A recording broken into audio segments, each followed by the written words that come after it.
Herzlich willkommen zu einem weiteren Einführungsvideo. Ich bin gebeten worden, über Basis, Weg und die Frucht des Weges zu sprechen.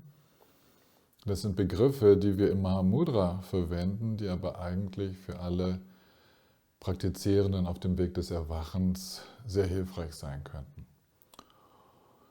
Mit Basis, also mit dem, wo wir starten und die Grundlage, auf die wir uns alle berufen können. Mit Basis ist gemeint die innewohnende Natur unseres Geistes. Also das, mit dem wir ohnehin schon geboren werden und was immer bei uns ist, unser natürliches Sein. Und diese Basis, diese Grundlage, die ist das, mit dem wir arbeiten. Eigentlich ist es diese Basis selbst, die sich befreit und die sich dann offenbart.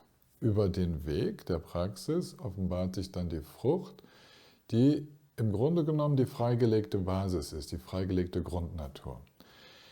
Jetzt ist es so, dass wenn wir mit der Praxis beginnen, dass wir oft nicht so das volle Vertrauen haben in unsere eigene Grundnatur. Wir denken vielleicht, dass wir in der Tiefe verschleiert sind oder in der Tiefe verschieden sind von denen, die den Weg vor uns gegangen sind. Dass wir es irgendwie weniger schnallen als die anderen, dass wir viel mehr Emotionen haben und. Selbstzweifel. Und deswegen ist es ganz wichtig, und das macht eigentlich jede Meisterin, dass wir darauf hingewiesen werden, dass unsere Grundnatur voll gesund ist, in ihrer Veranlagung schon erwacht ist. Wir nennen das den Buddha in uns. Manchmal nennen wir sie auch die Buddha-Natur, diese Grundnatur des Geistes.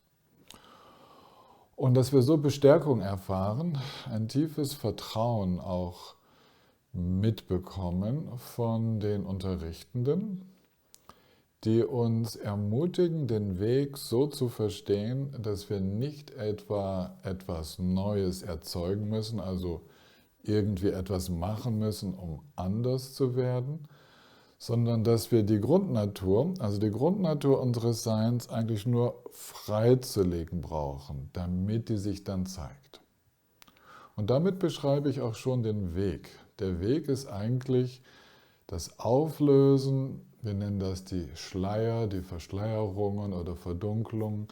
Alles, was die wache, klare, verstehende, liebevolle Grundnatur des Geistes verhindert, verhüllt, das alles zu beseitigen, damit sich diese innewohnenden Qualitäten zeigen können.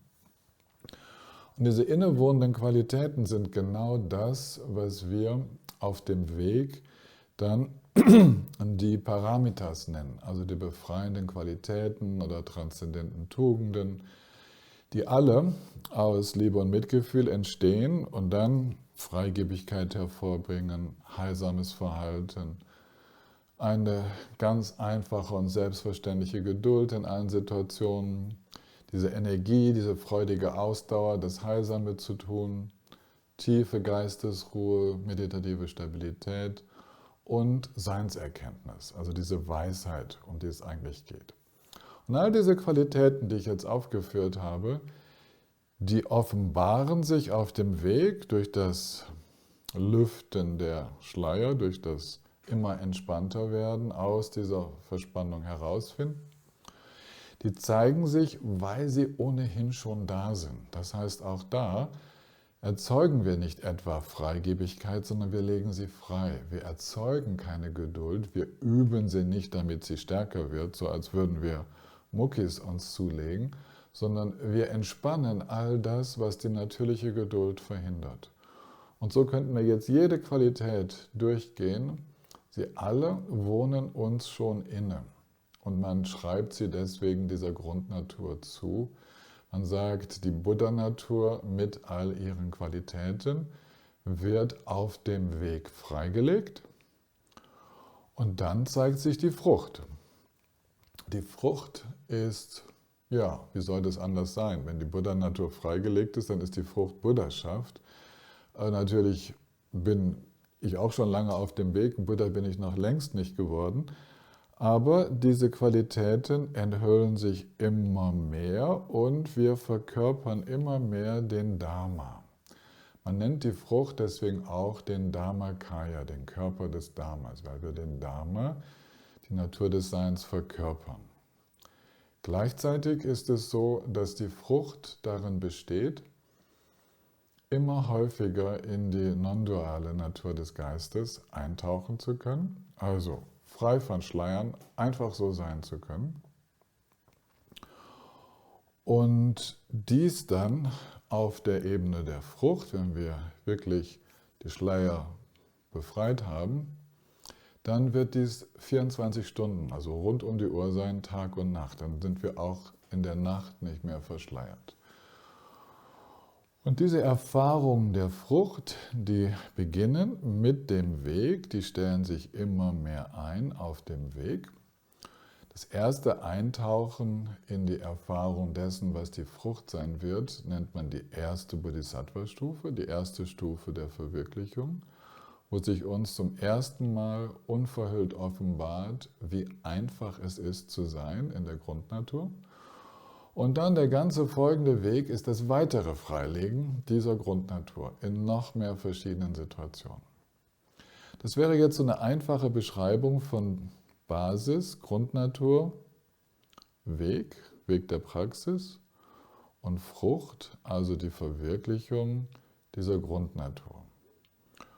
Und wir könnten jetzt zu jedem Aspekt noch ganz viel sagen. Was mich immer inspiriert hat auf dem Weg, ist eine Aussage, die man in vielen Texten findet, aber ich habe sie damals bei Gampopa gelesen, dass sich die Erfahrung des Erwachens von einem Bodhisattva auf der ersten Stufe in dem Moment des Eintauchens in diese Grundnatur nicht unterscheidet von der Erfahrung eines Buddhas. Man nennt das der Dharmakaya, diese non-duale Erfahrung des Seins, verändert sich nicht, sie bleibt gleich, nur wird sie in immer mehr Situationen freigelegt.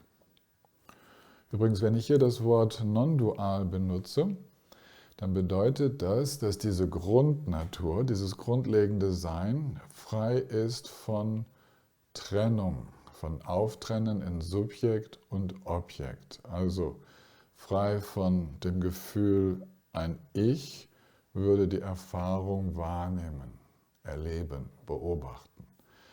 Das fällt vollkommen weg und sobald das weg ist, dann ist es dieses So-Sein, von dem alle Traditionen sprechen, das natürliche So-Sein, das uns innewohnt. Das ist der Grund, die Basis. Der Weg ist, es freizulegen. Und wenn wir dann in der Frucht angekommen sind, dann nennt man uns einen in die Soheit eingetretenen, einen So gegangenen, einen Tathagata. Ein anderer Ausdruck für Buddha. Das wäre also eine einfache Beschreibung des sogenannten Weges von der verhüllten Basis über den Weg des Enthüllens der innewohnenden Qualitäten in die voll manifeste Natur des Erwachens. Wir nennen das manchmal spielerisch auch ein Weg von A nach A, weil wir mit dem beginnen, was schon da ist, unsere Grundnatur, allerdings verschleiert. Und wo landen wir im Verlauf des Weges? In derselben Grundnatur. Und immer wieder zeigt sie sich uns neu und das Vertrauen wächst in diese Grundnatur.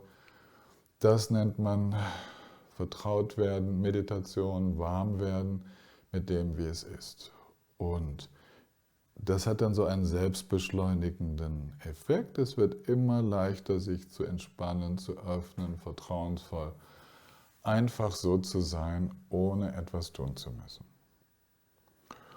Und mit diesen kleinen Instruktionen lasse ich euch heute für dieses Video. Ich möchte euch nur wissen, wo ihr das strukturiert nachlesen könnt. Ich habe die Instruktionen aus dem Mahamudra, Ozean des wahren Sinnes vom 9. Karmapa. Es gibt diese Instruktionen über Basis, Weg und Frucht, aber in jedem Mahamudra-Buch zu finden. Also, wenn ihr es strukturierter haben möchtet, lest nochmal nach. Das hier sei nur eine erste ein erster Überblick gewesen. Vielen Dank für euer Zuschauen und Zuhören.